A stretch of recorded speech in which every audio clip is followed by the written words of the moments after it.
Shalom, je suis le révérend prophète Nyambé Elvis Jérémie, président fondateur de la mission Évangile pour les Nations. La mission Évangile pour les Nations est basée au moins en France. Hormis président de la mission, je suis président aussi d'une fédération panafricaine qu'on appelle le Rassemblement des élites évangéliques d'Afrique. D'abord, il faut savoir que toute connexion ne se fait pas humainement.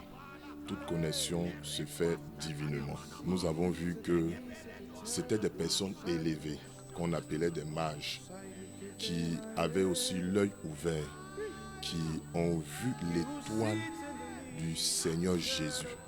Et ils sont venus à Jérusalem pour l'adorer. C'est parce que c'était d'abord des personnes élevées, parce que les mages, c'était des personnes qui étaient d'une haute autorité.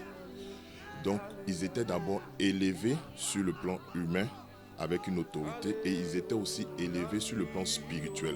C'est pour ça qu'ils avaient la capacité de pouvoir lire les étoiles. Et comme ils avaient reconnu qu'un roi venait de naître, ils ont fait ce déplacement. Donc ce déplacement-là n'était pas d'abord un déplacement charnel, mais c'était un déplacement divin, une connexion divine. Je reviens encore sur le côté de la reine de Séba. La reine de Séba ne s'est pas déplacée pour voir Salomon seulement sur un côté charnel. Elle était aussi élevée puisqu'elle était reine et elle venait voir aussi son homologue qui était roi. Mais elle est venue aussi par rapport à une connexion divine. Donc ne pensez pas que la rencontre avec votre père spirituel qui est un leader, le prophète Fodengo, s'est fait d'une manière charnelle. Je crois que ça a été préparé avant la fondation du monde.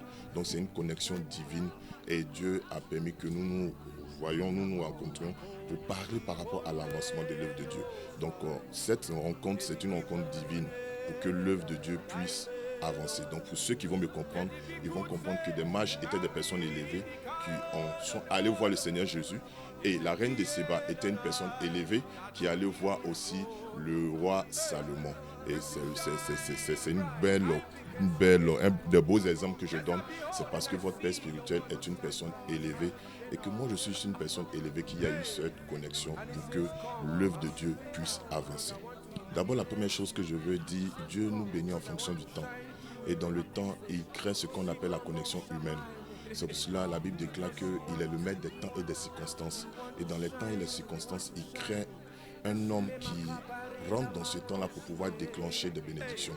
Vous allez voir que Jésus a pleuré 2 fois. Il a pleuré d'abord sur Lazare, parce qu'ils n'avaient pas cru qu'il pouvait ressusciter Lazare. Et il a pleuré sur Jérusalem. Et qu'est-ce qu'il a dit lorsqu'il a pleuré sur Jérusalem? Il a dit que Jérusalem n'avait pas connu le temps de sa visitation. Donc le temps de la visitation vient à travers un homme. Donc c'est vrai que je vais enseigner, mais il faut que certaines personnes se dépêchent. Parce qu'il y a des personnes qui marchent avec une visitation. Et je fais partie de cette catégorie de personnes.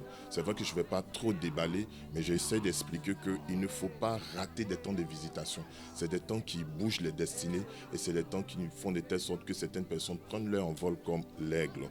Donc je veux inviter quelqu'un, quel que soit le problème ou les activités ou même la fatigue que tu vas avoir, il ne faut pas louper ce temps de visitation. C'est Dieu qui a permis que je puisse être là. Donc il faut qu'il y ait cette sensibilité de l'esprit pour ces personnes-là qui veulent entrer dans une dimension, qui veulent entrer dans une gloire. Parce que c'est une très très grande opportunité que nous avons de la voir aujourd'hui dans nos locaux. C'est un géant, c'est un homme d'impact, c'est un homme influent. C'est un homme qui a une histoire avec le Saint-Esprit. Et pour enchérir, je vais dire, lorsque Bartimée a su que Jésus passait, Bartimée ne pouvait pas s'asseoir parce que Jésus partait comme ça pour mourir à la croix. Et c'était une opportunité pour lui de saisir. Et Bartimée l'a saisi et il a recouvré la vue. Donc pour tous ceux qui sont encore aveugles financièrement, aveugles matrimonialement, aveugles sur tous les secteurs de leur vie, on a un homme d'une dimension qui est dans nos murs. Et je ne veux pas que vous vous faites raconter. Dépêchez-vous et venez expérimenter la puissance de Dieu et la parole de Dieu prêchée dans toute sa dimension. Alors que Dieu vous bénisse. Pour ceux qui nous écoutent maintenant, dépêchez-vous et venez. Que Dieu vous bénisse. Merci.